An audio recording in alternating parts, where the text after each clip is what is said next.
Jesús habló de conciencia, otros hablaron de iglesia, y alguien, siglos después, confundió ambas cosas a propósito. Bienvenido, no a una fe, sino al archivo oculto de su construcción.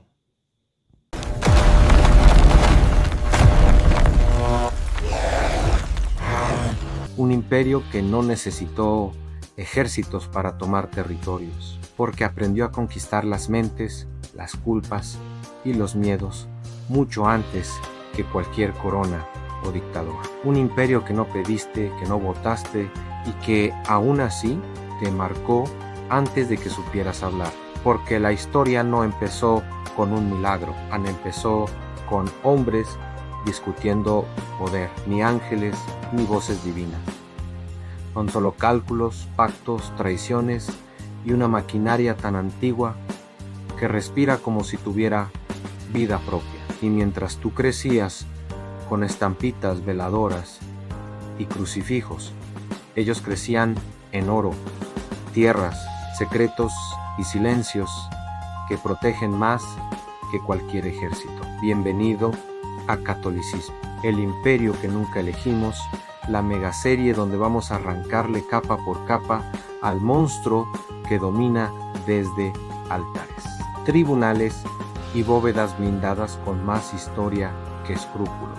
Vamos a abrir las puertas que nunca quisieron que vieras, a leer los archivos que no quieren que recuerdes y a mostrar por qué la fe se volvió herramienta, mercancía y escudo político. Si crees en milagros, siéntate. Si crees en la verdad, prepárate. Lo que estás a punto de ver no perdona. Jesús no fundó la Iglesia Católica. Esa frase suena como una herejía para algunos, pero es la verdad desnuda cuando la miras sin incienso. Lo que Jesús dejó fue un movimiento de discípulos, enseñanzas, historias y una comunidad itinerante que proclamaba un reino que no tenía ni tiempo fijo ni oficina central. Los evangelios muestran a un grupo de seguidores dispersos, debates teológicos, corrientes diversas y una ausencia absoluta de una estructura jerárquica parecida al papado. Había profetas, maestros, apóstoles, había comunidades locales que se organizaban alrededor de líderes carismáticos, no de una cúpula única con tronos y tiaras. La idea de un papa sucesor de Pedro es una construcción histórica que se fue cocinando a fuego lento, no una institución proclamada en la última cena. Sí, Pedro aparece en los relatos como uno de los líderes del grupo, con momentos de protagonismo y luego de negación. Pero los textos primitivos no lo presentan depositando una potestad monolítica sobre Roma ni entregando un trono heredable. Las cartas de Pablo, las primeras cartas pastorales y los escritos de los padres apostólicos muestran una red de comunidades autónomas con obispos locales, ancianos y diáconos, pero ninguna centralización papal tal como la conocemos siglos después.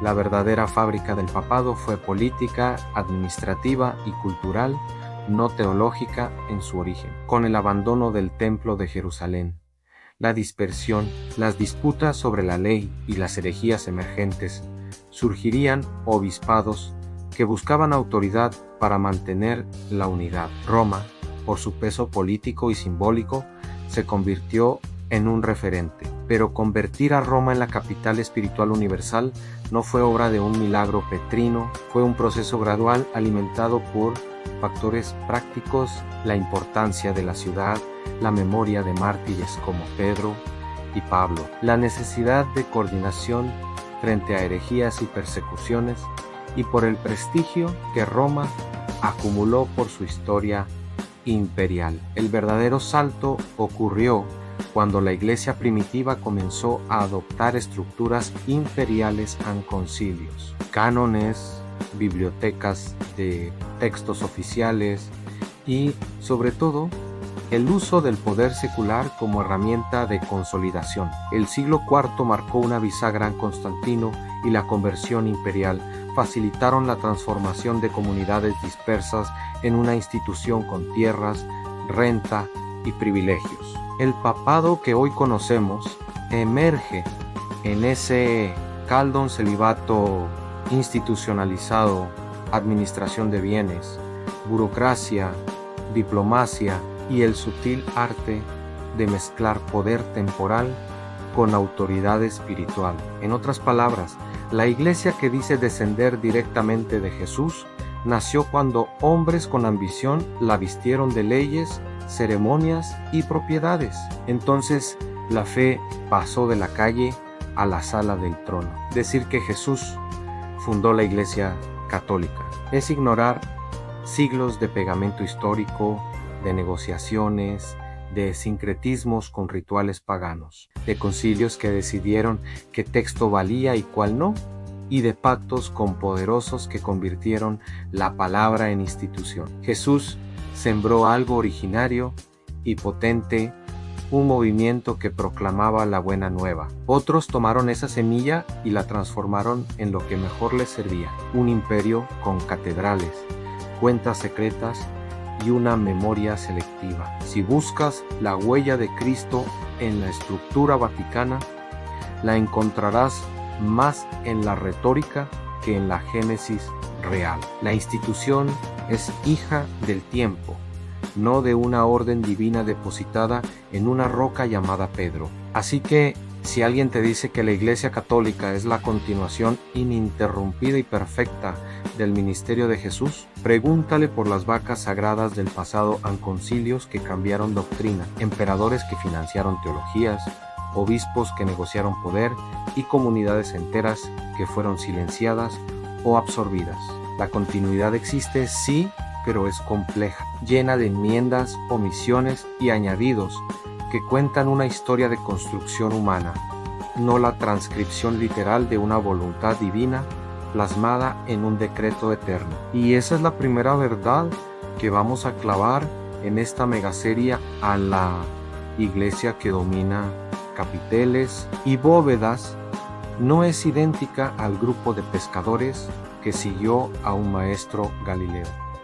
Nadie la eligió por voto. Muchos la forjaron por interés. Jesús hablaba en parábolas, sanaba en caminos y cenaba en casas. Nunca redactó estatutos, ni dejó un manual de organización eclesiástica. Sus interlocutores eran personas concretas, pescadores, recaudadores, mujeres, niños. Sus respuestas funcionaban en el terreno del conflicto moral y el anuncio del reino, no en el lenguaje técnico de oficinas y cargos. En los evangelios no aparece una instrucción para instituir un sacerdocio heredable ni un organigrama con diócesis o basílicas. Lo que aparece es una comunidad viva, itinerante y discorde que discutía sobre la ley, la inclusión y la ética cotidiana. Los términos que hoy suenan como obvios, sacerdote,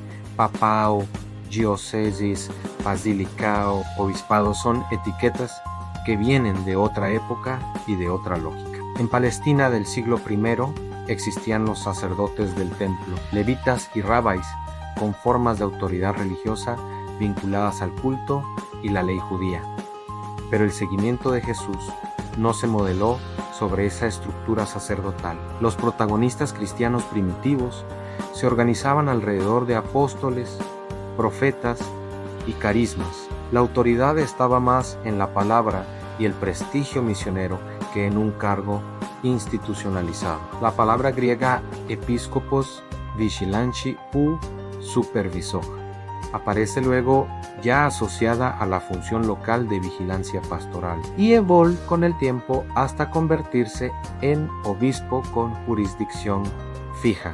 Pero en los textos del Jesús histórico no hay mandato para crear episcopos con territorios burocráticos. Las comunidades surgían en casas, la liturgia era doméstica y el liderazgo era flexible. Ancianos, presbíteros, diáconos cumplían roles prácticos más que jerárquicos. La idea de un obispo con trono permanente y poder judicial. Es un desarrollo postapostólico que responde a necesidades administrativas. El papado como institución centralizada es un producto tardío de la historia eclesiástica. Pedro aparece como figura relevante en algunos relatos, pero no hay en los evangelios un acto fundacional que lo nombre papa con sucesión automática. La noción de Petrus como roca, interpretada para legitimar primacías, se forja con siglos de lectura selectiva, memoria de mártires en Roma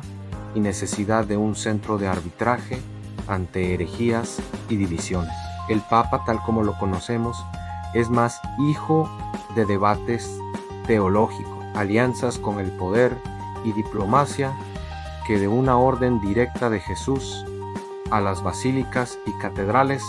También son anacronismos respecto al ministerio del Nazareno. Jesús predicaba al aire libre, en sinagogas, en casas. La iglesia primitiva no construyó grandes edificios hasta que la comunidad ganó recursos y seguridad. La monumentalidad arquitectónica llegó cuando la institución quiso manifestar poder, prestigio y estabilidad. Iglesias públicas, edificios episcopales y templos ricos que ostentaban una autoridad visual que antes no existía. El sacerdocio católico, entendido como clase ritual especializada que administra sacramentos y mediaciones, no figura en el Evangelio como proyecto de Jesús. El sacerdocio levítico del judaísmo sigue siendo referencia cultural, pero la transformación cristiana en un sacerdocio sacramental es un proceso teológico que se consolidó con siglos de debates sobre Eucaristía, orden y sacramentalidad. Fue teología institucional que profesionalizó lo que antes era servicio comunitario. ¿Por qué esta diferencia importa? Porque confundir el movimiento carismático y profético de Jesús con la organización burocrática de la iglesia medieval es aceptar una continuidad que en realidad es una construcción. La institución necesitó leyes, tributos, propiedades y estructuras para sobrevivir y expandirse. Esas exigencias modelaron la teología, tanto como la teología intentó legitimar la institución. En ese punto, la fe dejó de ser solo relato y práctica para convertirse en aparato. En resumen, en la imagen de Jesús como fundador de la máquina vaticana, es más una invención retrospectiva que una lectura honesta de los orígenes. Hubo continuidad en la transmisión de textos y sacramentos, sí, pero hubo también miles de decisiones humanas, ajustes políticos y acomodamientos culturales que transformaron una comunidad itinerante en una jerarquía con palacios, legados y diplomacia. Decir que Jesús instituyó párrocos y palacios es convertir un movimiento de profecía en un monumento administrativo. Y esa es la explicación histórica de por qué las palabras que escuchamos hoy no se encuentran en su boca. La iglesia que hoy llamamos católica no estalló del cielo ni brotó lista y pulcra del ministerio de un Galileo. Su verdadera fundación fue un proceso político y administrativo que se fue fraguando a lo largo de siglos en disputas internas. Concilios, emperadores que buscaban legitimación y obispos que querían poder territorial. Tras la muerte de Jesús y la dispersión de comunidades, el cristianismo sobrevivió como una red de grupos locales. Pero a medida que desaparecía la persecución y crecía la presencia cristiana en las ciudades del Imperio Romano, la necesidad de ordenar, coordinar y administrar transformó a esos grupos en algo distinto. Un aparato con funcionarios, cuentas y jurisdicciones. El punto de inflexión no fue teológico, sino político, cuando Constantino y sus sucesores legalizaron y favorecieron a los cristianos en el siglo IV. Abrieron la puerta a que la iglesia acumulase privilegios que no tenían en sus primeros tiempos andonaciones de tierras, exenciones fiscales, cargos oficiales para obispos y un papel en la administración local que antes tenía el gobernador romano. El emperador necesitaba unidad religiosa como sostén de la unidad imperial.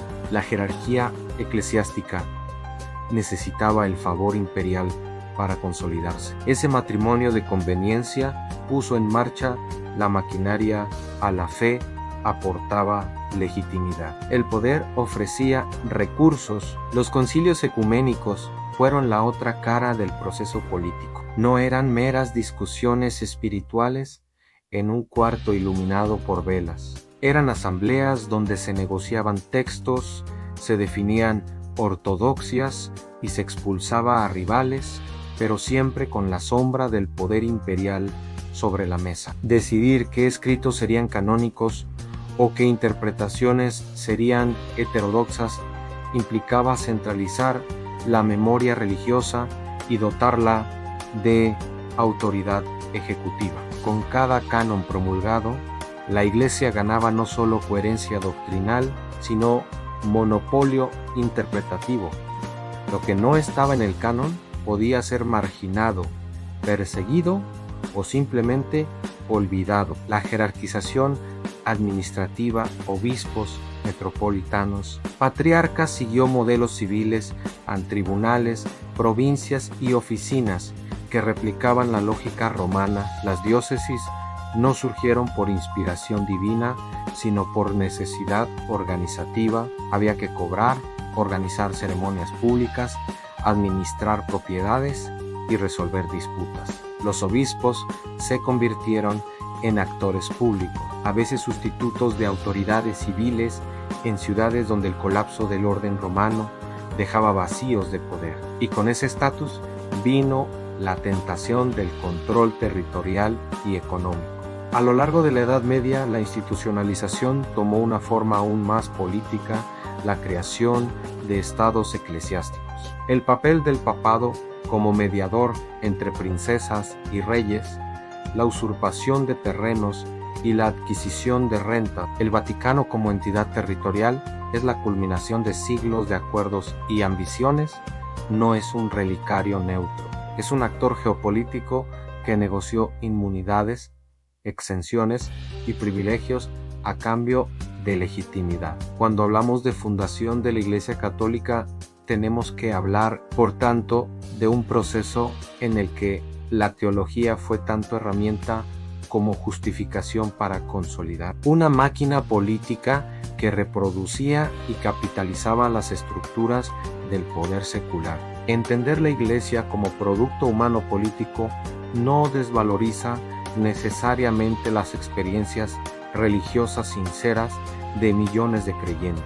Lo que sí desmonta es la fábula de un traspaso puro y directo de autoridad de Cristo a una institución intocable. La construcción del papado, la codificación del dogma, la apropiación de rituales paganos y la institucionalización del culto son obras humanas hechas para sobrevivir en el mundo de los estados. Fueron estrategias de organización, control y acumulación que terminaron por convertir a una comunidad de seguidores en un imperio con altar, tesoro y diplomacia. En ese sentido, la fundación real no fue un acto único y divino, sino una larga serie de decisiones políticas, económicas y culturales. Y esa es la verdad que esta megaserie viene a poner en pantalla sin suavizantes. La muerte de Jesús fue un hecho dramático, traumático y fundador para sus seguidores. Pero no fue por sí misma la escritura automática de una institución con burocracia, propiedades y diplomacia. Lo que ocurrió en los años y siglos siguientes fue mucho más complejo a los seres humanos obispos, líderes, gobernantes y escribas.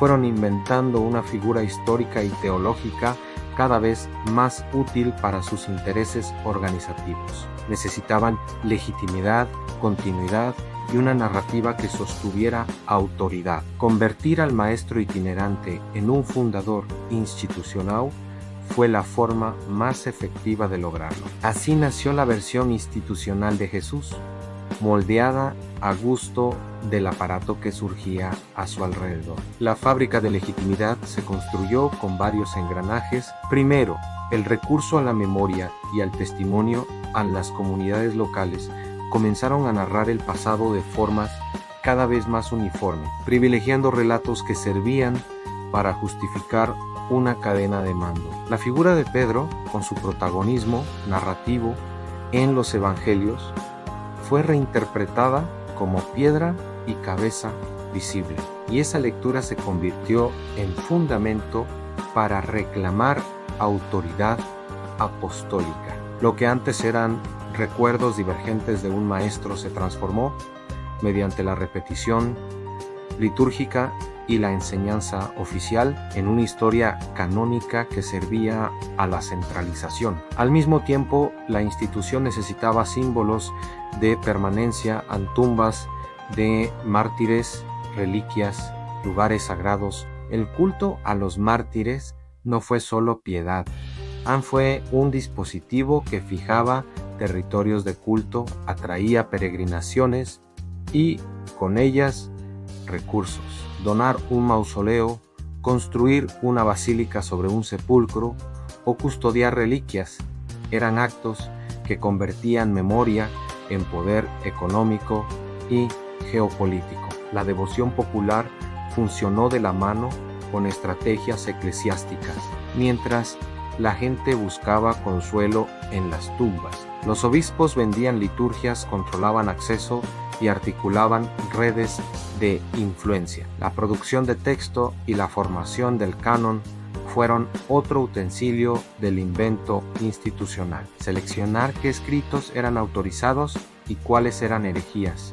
No fue un proceso neutro de búsqueda de la verdad. Fue una política de memoria.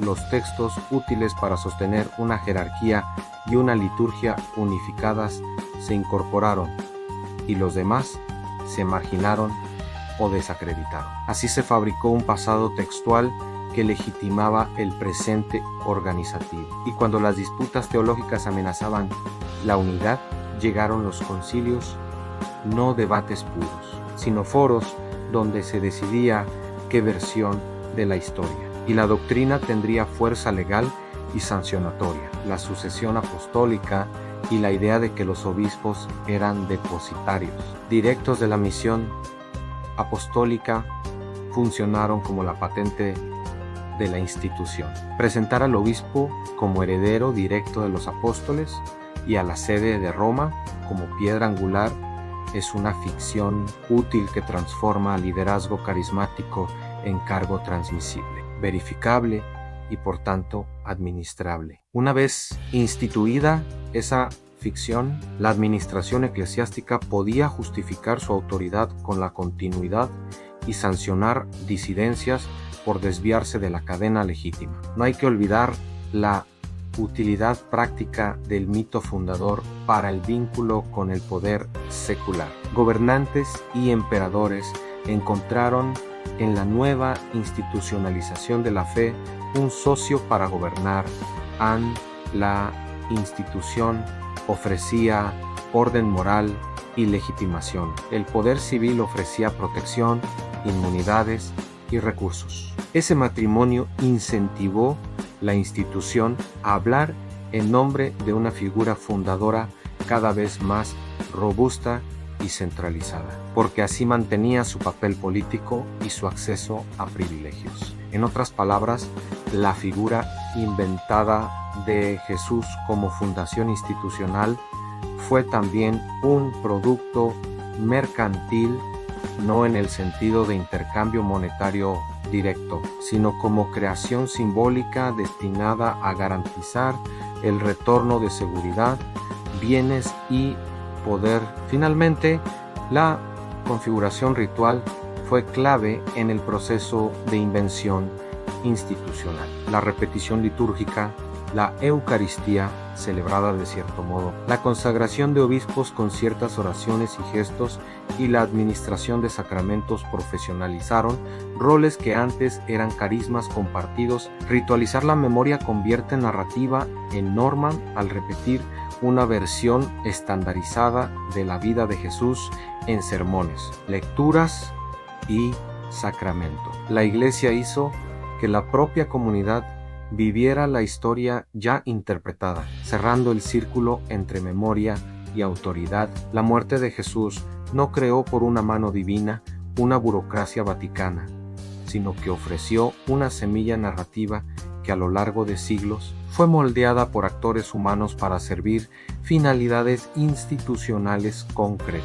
La institución no halló a Jesús en el mundo y le pidió permiso, lo reinventó para poder gobernar. Y esa reinvención hecha de relicarios, cánones, concilios y pactos con reyes es la que hoy suele presentarse como continuidad ininterrumpida, cuando en realidad es el resultado de un proyecto humano y político de largo aliento.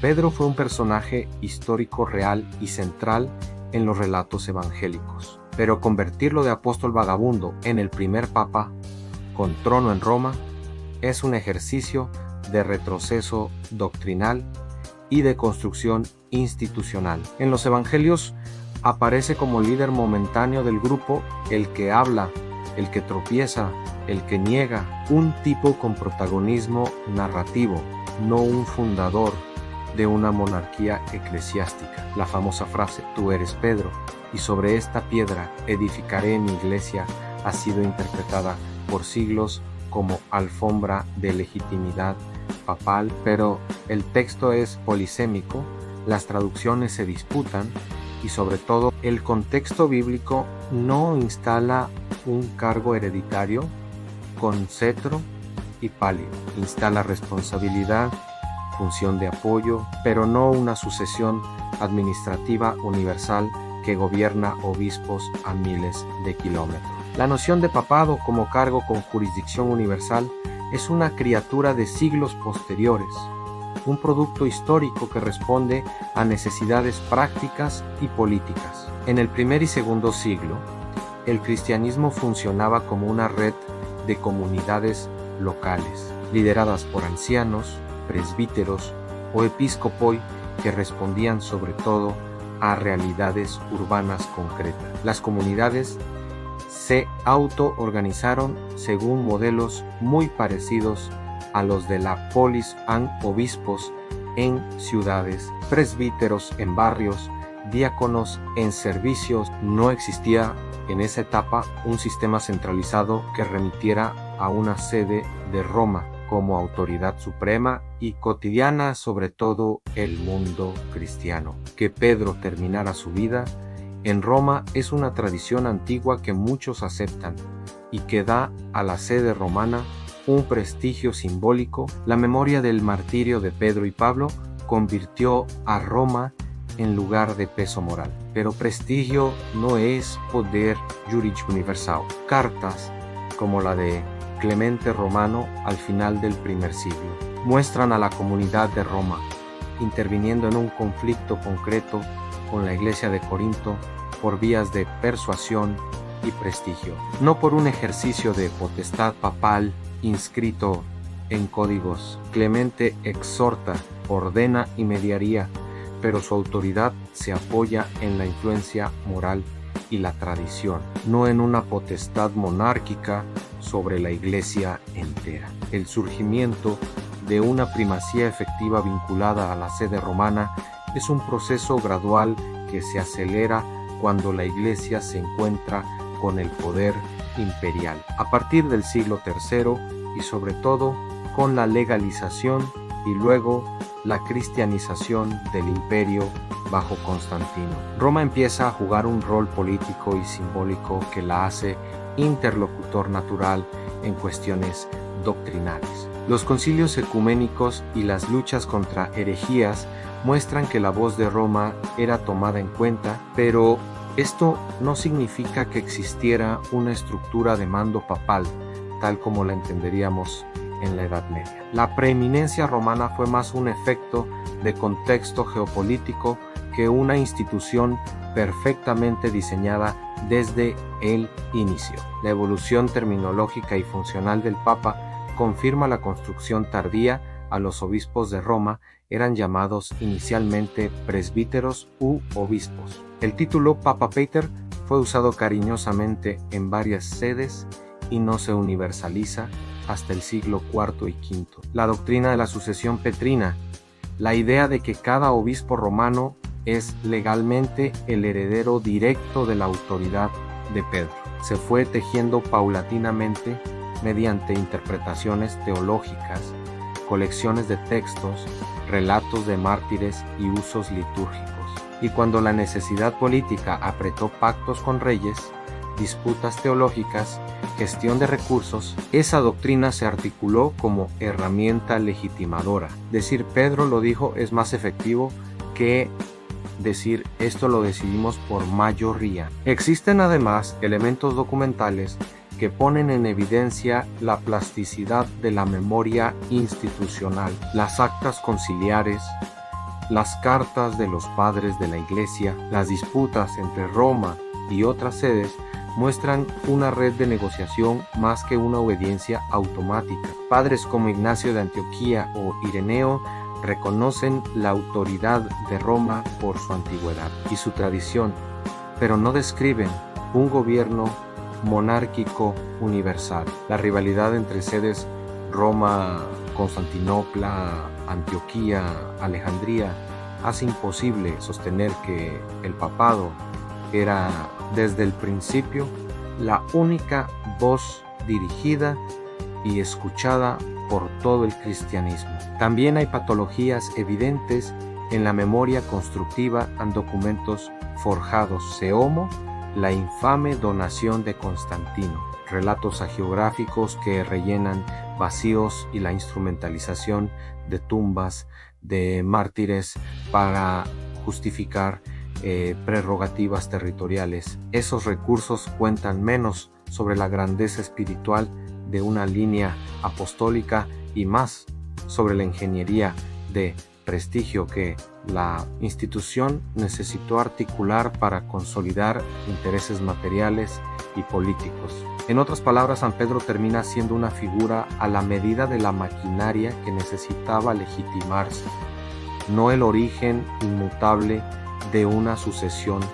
perfecta. Finalmente, si medimos la realidad histórica frente al mito, la conclusión es clara: en Pedro funciona mejor como símbolo fundacional, un ancla retórica para la creación de autoridad que como prueba de una fundación orgánica del papado. Presentar a Pedro como primer papa es una operación de retrospectiva legitimadora an se.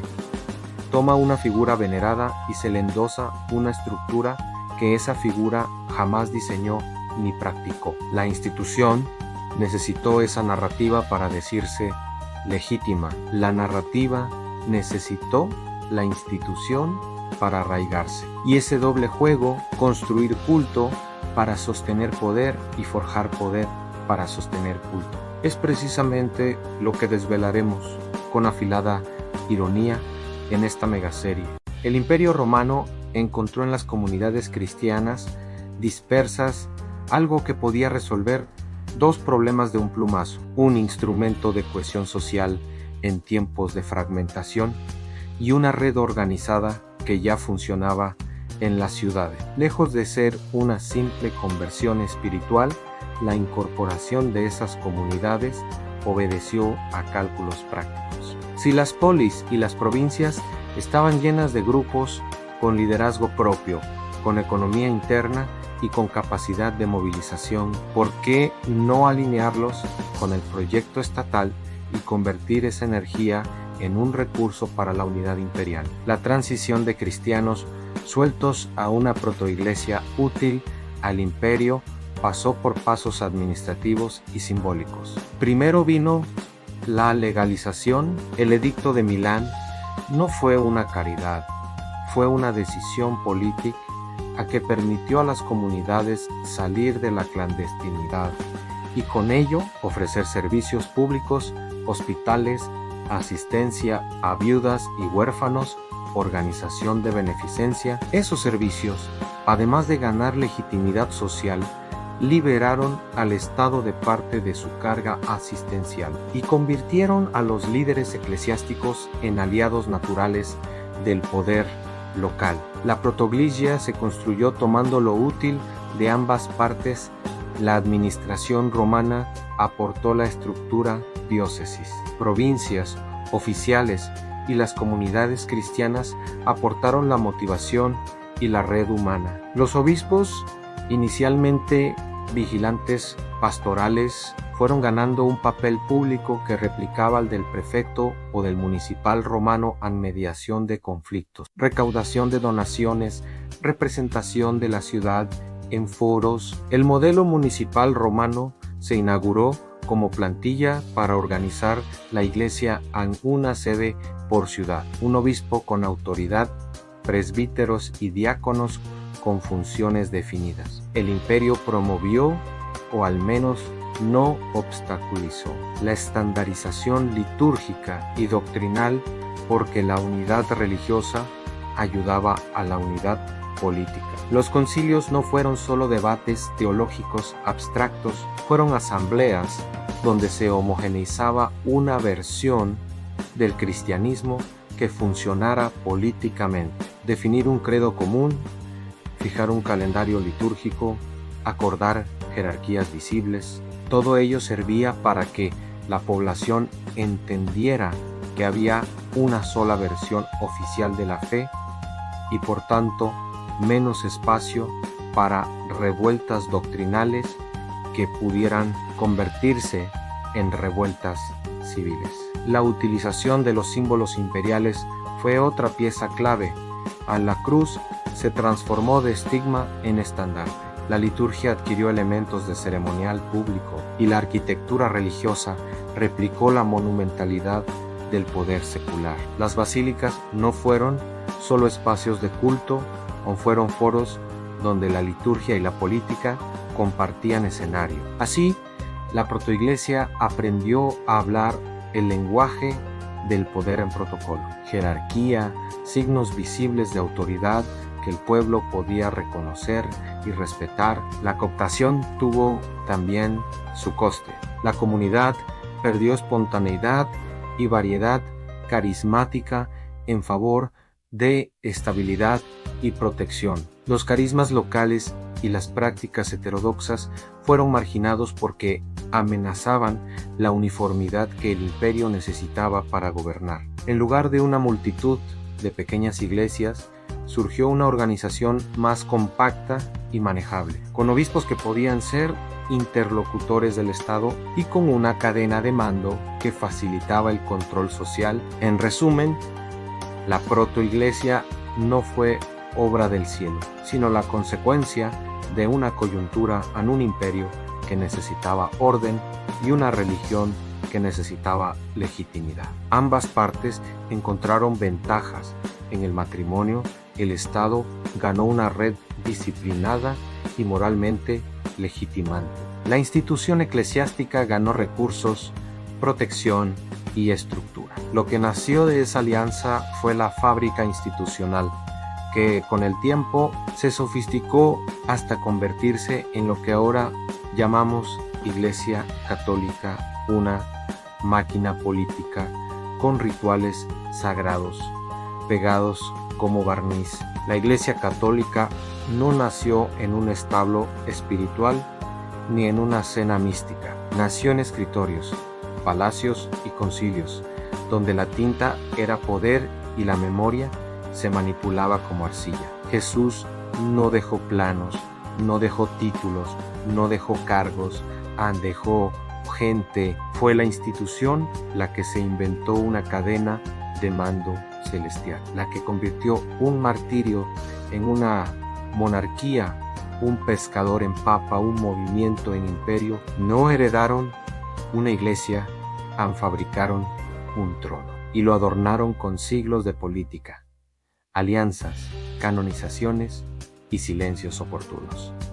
Lo sagrado fue la excusa, lo administrativo, la verdadera unción? Y si este capítulo te abrió una grieta en la cabeza, imagina lo que viene cuando entremos al Vaticano, donde la historia deja de ser Biblia y empieza a oler archivador, oro, sangre y secretos que nunca quisieron que vieras. Si esto te incomodó, es porque algo dentro de ti sigue despierto. Suscríbete al canal, porque el silencio que queda es la parte que más duele.